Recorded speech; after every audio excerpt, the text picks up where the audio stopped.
Call the meeting to order. Please stand for the pledge.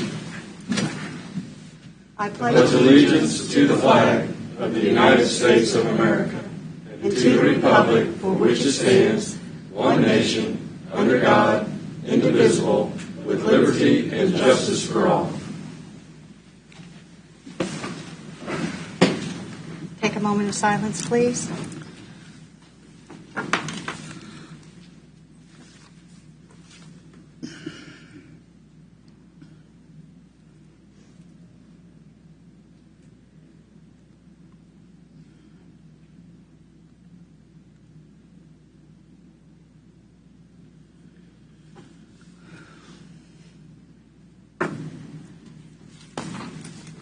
Welcome to the meeting today. For those who are here and to those who are listening, we're observing our March 15th, 2023 meeting. I will call the roll call and welcome Commissioner Stephen back. Commissioner Stephen, beginning with you. Here. Thank you. Commissioner Colson. Here. Here. I'm here. Commissioner Smith. Here. Here. We are all present and accounted for. Okay. Before we do public comment, I'd like to go ahead and do a resolution for the proclamation, rather, for the Leavenworth County. To the people of Leavenworth County, greetings. Whereas Leavenworth County has a rich agricultural heritage grown from the labors of farmers and ranchers, and whereas agriculture contributes to more than $156 million in output and 1,683 jobs to the Leavenworth County economy through 25 agriculture and ag-related economic sectors.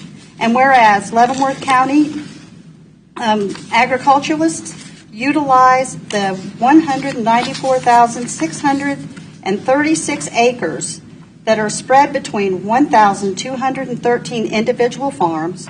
And whereas Leavenworth County residents are concerned with global stability, and farmers and ranchers are working to clothe, feed, and nurture those both near and far. And whereas, in a time when food scarcity continues to cause global unrest with a rapidly growing population, the demand for wholesome, safe, and healthy food is rising. And whereas Leavenworth County farmers and ranchers are utilizing the resources passed on to us from our rich agricultural ancestry to give back to the people of our state and world. And whereas Kansas farmers and ranchers are working daily to meet the challenges of feeding a growing and hungry world, now, therefore, I, Vicki Cos, do recognize March 21st as Kansas Agriculture Day and recognize the month of March 2023 as Kansas Agriculture Month in Leavenworth County, and thereby urge all citizens to join in this celebration and to know that our strong agricultural tradition benefits all Kansans. Dated this 15th day of March 2023. Would you like to come up and have a few words? No, I'm just thankful that I got the opportunity to be here today. Extension is a big part of agriculture in Leavenworth County. We have been since almost the beginning of Extension. So I appreciate having the opportunity to be a part, and thank you for doing the proclamation. So, thank you for coming out. Thank you. Sorry we didn't wear purple, but I got a purple pin. And we will get you this ASAP signed and delivered. I can deliver it over to your place if you'd like. Okay, cool. Thanks, guys. All right, thanks. It's that's a pretty large part of our economy in Leavenworth County. Yep. It's a tough business to be in. It's what they say: a farmer buys retail, sells wholesale, and pays the freight both ways. So, Yep. it's a tough, and I'm just glad we have this in our county. Well, I'm glad that we got a proclamation put together so that we could recognize that. Let's see. I don't believe we have public comment for before the meeting, but after. Is that when you'd like to speak? Okay. Administrative business. Mark, anything? I do, Commissioners. The county received local assistance and tribal consistency funds, LATCF funds. They are basically any county that receives pilot payments from the government. They've authorized some additional payments. We received the minimum that they've allocated, and it's basically has to be spent on certain things that qualify for the expenditures according to their outlay guidelines. And we had a expenditure that the board had previously authorized as ARPA funds that I think might fit well with this because it would be like a one-time payment. So it was $50,000 of LATCF funds that we received. Previously, the board had authorized $49,999 to Linwood for their sewer. They have made the request for those funds. They've got their contract awarded, and I was looking for authorization to transfer from the ARPA funds to use these funds instead, because it would be a one-time payment of those funds, and we could use them up that way.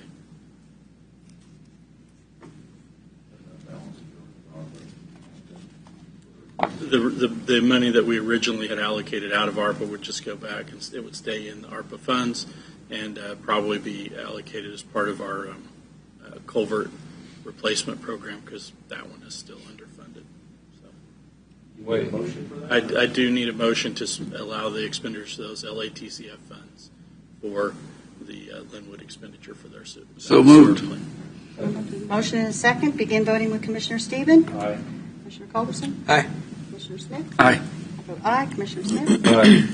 Motion carries. Anything else? Any other commissioners have something? Go ahead. Remember 2 weeks ago, the county commission, we were commenting on the remarks that were made in Topeka about the what the facts were out at the landfill, whether there had been a fire for a long period of time or whether the fire was within the period of time that we've been discussing. And I'll let the county councilor take it from here, but we did request from KDHE that they give us the information of how many fires there's been out at the landfill. And surprisingly, normally you would think government entities would work together very closely and be willing to go open and transparent, willing to give information easily to each other. But I'd like the county councilor to tell us what we received from KDHE. Madam Chairman, members of the Commission, I did contact KDHE pursuant to your direction and requested the following. All reports of any fires at the facility currently covered by permit 0862, gave the address, and reports of any fires at that facility location while covered by prior permits to include all reports from any facility owner, inspection reports prepared by KDHE in response to the report of the fires, and all supporting records. I believe that was relatively comprehensive. I did receive communication back, and in my message I authorized expenditure of up to $150 to prepare those reports and send them. The response I got back from KDHE was that their estimate to provide that information was $770, which I will just accept as their valid estimate of those costs, and I will proceed to authorize KDHE to undertake the research up to that amount and provide those records. But like I was visiting with one of our staff members, he said if the state was asking the county for information such as this on anything, we would provide it to them at no cost. And this is our state of Kansas. That's why they got a surplus of money. That must be some special paper printing it on there. Or the emails is my word, $1 a word. It was my intention to request an itemized statement to justify their final billing. That would Makes sense to me. Yeah. Huh. Wow. Okay. Anything else, Commissioner Smith? I did have one question on agriculture preserve. That's not a zoning. That is, the landowner would have to make that application to place their property in an agriculture preserve. Am I correct on that? And there is no tax benefit to doing that. No. Commissioners, Kansas law allows a property owner to place a property into what's generally referred to as a conservation easement. It can be referred to as an agricultural preserve. But in its essence, is essentially, in theory, permanently prohibits development of the ground other than for either agricultural or recreational purposes, such as just parkland or woodland. So yes, there is a specific category. It is not a zoning category itself. Mm-hmm. And there is no tax break or benefit to doing that. Commissioner, I will tell you, since it is tax season, I do not specialize in tax law, nor am I recognized by the IRS as a tax specialist, so I would have to decline to give any opinion as to tax status. It would probably be taxed just like agriculture, because that's what it is, and that's what it's taxed at right now. It is not a donation. Correct. It is not a donation to the public or to a governmental entity. It is simply a restriction placed upon the property voluntarily by the owner. And that's just basically making an application and filing with the Register of Deeds? It is not. It's up to the property owner. It does not require your permission or permission of anybody. Okay. All right. And I had one more thing. I believe Commissioner Culberson has a event this evening. Oh, chamber forum. Yeah, you got the chamber. Well, hopefully you'll bring up local ad valorem tax, because I think that's very important, and it's right now the legislature's on. It's up for vote. I think it's very important that we talk about that, if you would. I agree that it needs to come up. Yeah, tonight, if anybody's interested, 5:30 tonight at the Heritage Center, the Chamber of Commerce, Leavenworth Lansing Chamber of Commerce is putting on a forum about taxation, basically just to explain to people how the tax system works. I just planned on starting in the beginning all the way back to 1950 through reappraisal and how we got to where we're at today. Yep. And then one of the things I was going to talk about, since there are two bills right now in Topeka pending on the LAVTR, was explain to people what the local ad valorem tax relief fund is and explain how the state is not paying the counties and cities the LAVTR money. And they passed that law in 1965. That sounds about right. Yeah. Thank you One good thing to do that through the Yeah, thanks for doing that. And I think your timing's good on that. And one other thing too, I'm seeing more of that in the local newspaper too, about people asking questions about that, and that's exactly what I was hoping we would see, is people ask why hasn't that money designated for property tax relief been sent back to the counties and the cities of the state of Kansas. So Jeff, thanks for handling that. Yeah, it was designed to shift some of the weight off of property tax right. onto sales tax, and for Leavenworth County, this year alone would be about $3 million that the state's not giving us, that they, by law, there's a state statute on the books already, they're supposed to be paying us that, Right. are not paying us. And they vote every other year to not pay us. And that equates out to 3 mills, basically. Yeah, almost 4. Yep. Yeah, that's for So we could lower the mill levy almost 4 3.5. full mills. Conservative, we could do it 3, Yep. for sure. Yep. And we already passed a resolution at the county level that we would use the LAVTR 100% to relieve property tax. It's a large amount of money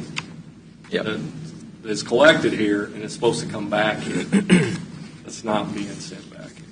Yeah, and there was a report put out, I think, by the Kansas Policy Institute, don't hold me to that, but said the LAVTR wasn't working because the taxes still went up. I think they said like 7% every year when the LAVTR was in place, and so they thought the LAVTR wasn't working. What they didn't take into account was that the valuations had gone up that much, so they weren't even understanding. Comparing apples with Yeah, oranges. yeah. What the problem was. So they just decided to stop paying LAVTR because they thought it wasn't working, when it definitely was working. Another comment along those lines, the commission had agreed, had said we'd like them to fully fund LAVTR, and then we also said we'd like them to address the overall valuation system, and I want to give credit where credit is due, and I will tell you that Senator Pittman has introduced a constitutional amendment that is not exactly what the county said, but it's very close. It's a 5%, and moving forward, we need to get. And I do understand that some of the other representatives are working on bills and legislation towards this. So maybe it's on their radar screen if it could keep what I've experienced the last 4 years is we get this really on the radar for about 6 weeks, and then, You just need to keep. yeah. Right. And then, on the constitutional amendment, though, that's got to go on the ballot. To be voted on. It's not going to happen this year. It's not going to happen. But it still allows the taxpayers the opportunity Right. to make But a as soon as decision. you'll see it on the ballot, be 24. I think it's an issue. I always said I think that's the neglected issue, like even during the governor's race. Property taxes were not being talked about nearly as much as all the other issues. And that's all I hear about. Too, Mike, it's people the are time, calling me. it's time of the year. If the Yeah. elections were this time of year, well, there'd be a lot more discussion about it because people have received them already. But we just need to keep that in front of them. That's a good point, though. They used to be on city council, then they moved it I know to it. the fall. I know. Maybe that's why they moved it. I don't know. Yeah, Mike's talking about 1604 caps your assessment value every year at 5%. So if the appraiser said your value should have went up 20%, it can only go up 5% each year until the property sells. Then you would bring it up to current market value. Senate Bill 196 is one of the bills that would return all of the LAVTR money to the county. House Bill 2036 is an exemption for disabled veterans on property tax. And then Senate Bill 79 would allow counties to vote whether they wanted to invoke a 1% earnings tax to remove half of your property tax. So those are the Let me ask bills. a question, that Jeff. Maybe you know it. How is the representative bodies that represent the Leavenworth County? How have they responded to that? Do we have any support there? I know we don't from Lance, but do we have any support from anybody else? Or anybody said anything? I'm not trying to put anybody on the spot, but that's key to have people up there pushing that for us. That's one of the reasons I'm giving the forum tonight is Okay. try to educate our public that they need to get behind our state representatives and explain to them what they want. Okay. Because no, we are not getting representation I think we should be getting at the state level. And what is the state doing with the money they're keeping? The local ad valorem money. Adding their Where's it budget. going? They're funding those banks out in California. Well, I mean, No. that's a large amount of money. It should be going somewhere that we would know about. You're absolutely right. 2 years now, I know of. Two? Well, at least 2. I've been paying close attention to the last 2. I mean, the funding that's gone, Oh. the excess, I guess, that we've had in the last couple of years has been more than Okay, usual. you meant the. Okay. All right. At the state. Yes. At the state. Yes. Like the state's Yes. not Yes. required to have new Well, revenue the neutral bill either. that said 5%, I mean, the constitutional amendment's not exactly what, when we talked to this commission, we said rate of inflation, but I mean, 5% is going to be a whole lot better than 27% or some of what people Oh, yeah. in Linwood have been getting, and Tonganoxie. And that's a start. You know. Yeah. So anyway, we need them to have I think the commissioners have an urgency, but when you get up to the next step, the next level up in government, I don't think it's an It urgent. goes a little slower. Well, that's because Yeah. they can be, it's not right there in their front yard, right there. I mean, they People can are kind of getting in step your away face from about it. it Right. on our level. Yeah. Thanks, Jeff. That's going to be great. Okay, well, if there's nothing else, I don't know. we can move on to the consent agenda. Madam Chair, I move that we accept the consent agenda as presented. Have a motion to Second. Motion and a second. Begin voting with Commissioner Stevens. Aye. Commissioner Colson. Aye. Commissioner Smith. Aye. I vote aye. Commissioner Aye. Smith. Motion carries. The consent agenda is approved. Formal board action. Consider a motion to approve Resolution 23-4, a request for a special use permit for Whiskey Ridge Event Center. Some Morning. Discussion. Morning, Commissioners. Before you, or back before you, is the resolution for Whiskey Ridge. I did provide you an updated memo. However, last night we did receive from the applicant a letter from the State Fire Marshal's Office stating that they are granting the variance from the fire suppression system. Now, our Board of Building Codes did table this item because they wanted this specific document before they gave their own decision. They tabled this item until next Wednesday, so the 22nd. That being said, I also wanted to know, I did have a discrepancy in my staff report. When I originally wrote it, I looked up the wrong building permit. The correct one they pulled in June 2022. It was for an accessory storage building, so I just wanted to note that as well. Otherwise, nothing has really changed from the staff report, with the exception of this letter now from the State Fire Marshal's Office. Question. Go ahead. If we would have had this letter prior to now, prior to them applying for the Codes Appeal Board, would they have had to go to the Codes Board of Appeal? As I understand it, our building codes are separate from the state's. So the state can make their own determination, but we are still obligated to make our interpretation. Because they are requesting an exception from our building codes, that would have to go before the Board of Building Codes for a determination. Staff would not be the appropriate entity to make that choice. Okay, did you get any comments on this? Well, Commissioners, I've not seen that letter. I would like to review it before I offer any substantive comments. I would state this, though. You do have a Board of Building Codes Appeals. They met last week. I thought they handled the matter very professionally. They tabled it for additional information. This was the information they were looking for. While it does not control the Board of Building Codes Appeals, I would state that it appears that that would be a material consideration for them to take into account. So are we saying we need to make sure it goes through the process? It needs to go back to them and then them make their determination on that, yes. Now that they've got the letter in front of them that we asked for. Yeah, Commissioner Smith, my suggestion would be to allow the Board of Building Codes Appeals to complete their proceedings, which I think will occur next week, and at that point in time, their findings would be reported back to you for the final consideration of the special use permit. So we couldn't approve this pending on the decision on the Codes Appeal Board.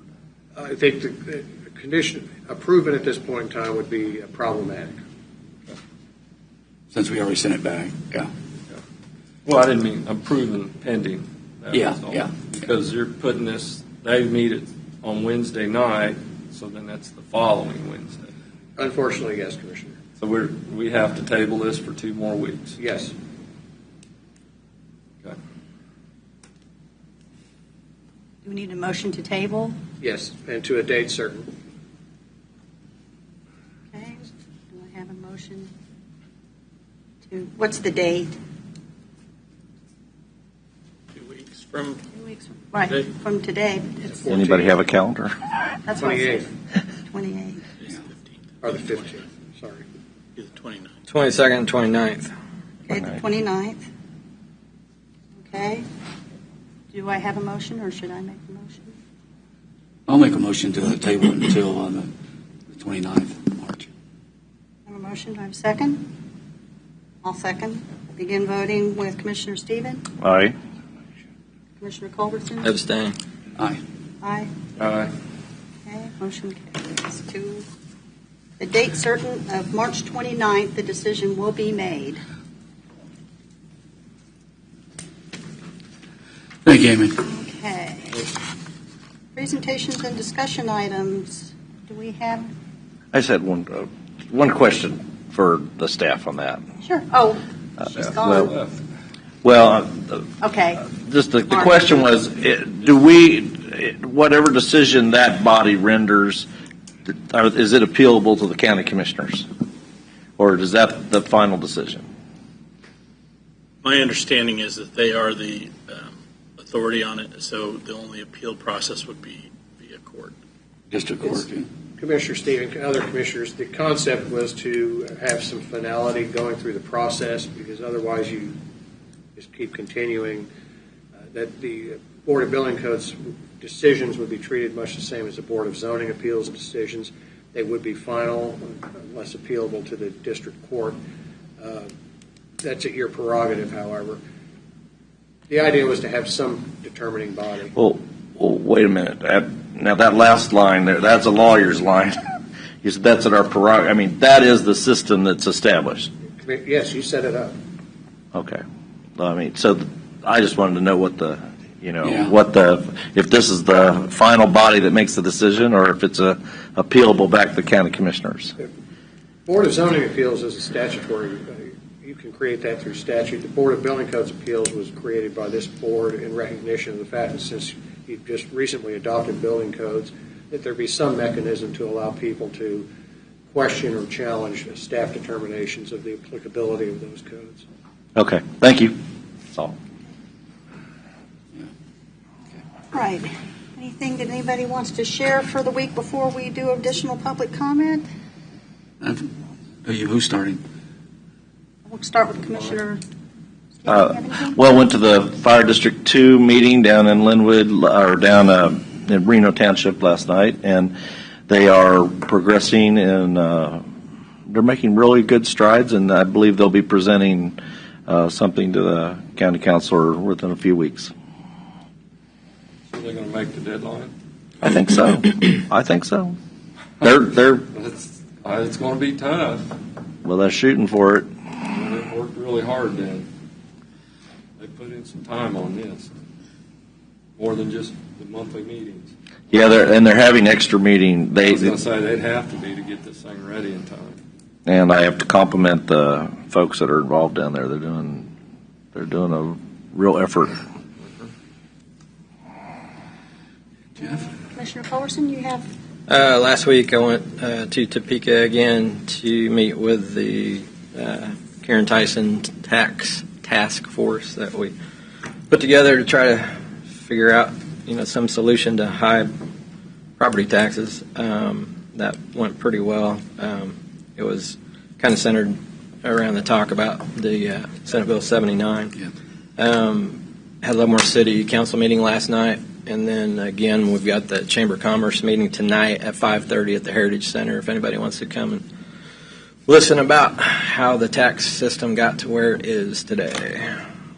It's going to be a good one. Just a couple. I'm sure I attended the LCDC meeting last year for you. They held out in Lansing. They're bringing in speakers and doing that quarterly, which I thought was really a good idea. We had a full house. We're on Friday for St. Patty's Day up here. 4 of us are riding in a float together.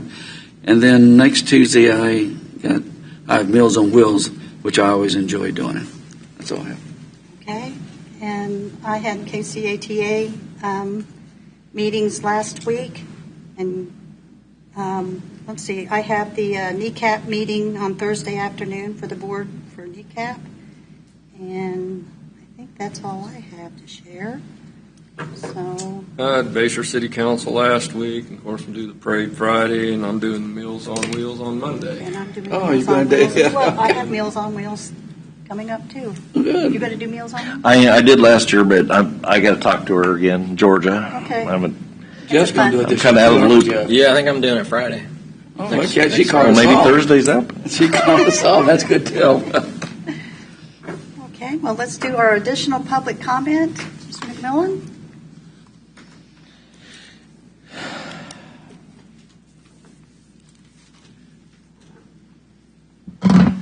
Good morning, Commissioners. Morning. Thank you for this opportunity. I'd like to start out with 3 thank yous, believe it or not. The first thank you is just thank you for stepping forward and serving. You got a tough job. I think it's going to get tougher as tax season progresses, but thank you for stepping forward and doing what you do. The second thank you I'd like to thank you about is the step towards educating citizens and taxpayers on the taxing system. I saw the advertisement or the information about the session tonight that Mr. Culbertson talked about. And just like to thank you that you're doing that. I wasn't sure if it was just Mr. Culbertson or if the whole BOCC was going to be there or a number of commissioners, but I want to thank you for stepping forward to do that. I think that's most needed. And then the last thank you of the third thank yous is thank you for recording work sessions. And I think I'll segue from that into my next comment, but I think it's a good move to record work sessions, particularly since this meeting, and I know there's been some back and forth over the years about timing, but this meeting takes place when many people are at work and unable to easily attend. I did see on the notes that there is going to be a work session on public comment, and I would just urge you not to make the public comment policy more restrictive than it is now. I've been attending meetings here quite regularly, or at least in my mind regularly, since probably last summer. And I have not seen any public comment where people come up to the microphone and give comments either before or after the meeting get, really out of hand or inappropriate or anything like that. I think it was kind of democracy in action, but ordered liberty. So I would ask you not to make public comment policy more restrictive than it is now. In fact, you might consider making ahead of time sign-ups not so far out. If you kind of notice or recall from the meetings, there's actually an open discussion section for commissioners in the weekly meeting agenda. And that open discussion is open discussion. Sometimes issues come up, you discuss them that weren't on the agenda ahead of time. And I think it should be sufficient. I've seen other organizations, elected bodies, just run a sign-up sheet back on the table, and, as the meeting starts, they would hand the chairperson who wants to speak that day. And I think that would be sufficient to provide an order, a list, what's going on. So again, I just urge you not to make the public comment policy any more onerous or restrictive than it is now. Thank you very much. Thank you. Thank you. Thanks, Eric. Okay. If there's no additional public comment, I would. Motion to adjourn. Second. Motion is second. Beginning with Commissioner Steben. Aye. Aye. Aye. Aye. Motion carries, and our meeting is adjourned.